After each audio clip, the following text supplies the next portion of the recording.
സമ്മേളനങ്ങളും പ്രഭാഷണ പരമ്പരകളും സജീവമായ കോഴിക്കോട്ട് ഡിങ്കോയിസ്റ്റുകളുടെ പ്രഥമ മതമഹാസമ്മേളനം നടന്നു. സോഷ്യൽ മീഡിയയിലൂടെ പിറന്ന പാരഡി മതമായ ഡിങ്കോയിസ്റ്റുകളുടെ സമ്മേളനം ആക്ഷേപഹാസ്യവും വ്യത്യസ്ത പരിപാടികളും കൊണ്ട് ശ്രദ്ധേയമായി.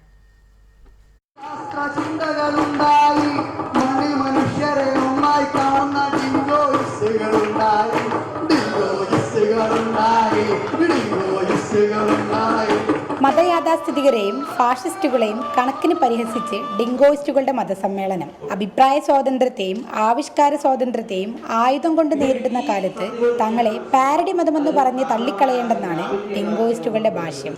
അയ്യോ ഡിങ്ക, ഒരു ദൈവദൂതനാവാനുള്ള യാതൊരു യോഗ്യത എനിക്കില്ല. ഒന്നാമത് ഞാൻ അക്ഷരം പഠിച്ചുപോയി.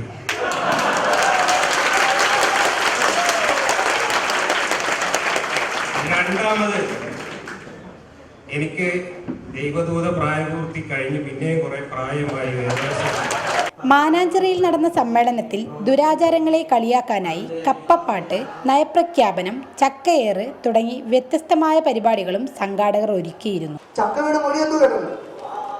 അതാണ് സംഭവിച്ചത്. അത് സത്യത്തിൽ ഞങ്ങളുടെ ഒരു കഥനകഥയാണ്. ഞങ്ങളുടെ ഡിങ്കോയിസ്റ്റുകളുടെ ഒരു വിഷമിപ്പിക്കുന്ന നെഞ്ചുപൊട്ടുന്ന ഒരു കഥയാണ്. ഡിങ്കോയിസ്റ്റായ മിട്ടുമൊഴി ചക്കവീണ് ചത്തത് ഇവരുടെ തമാശകളെ പറയുന്നത് ചക്കവീണ് മൊഴിയത്തു.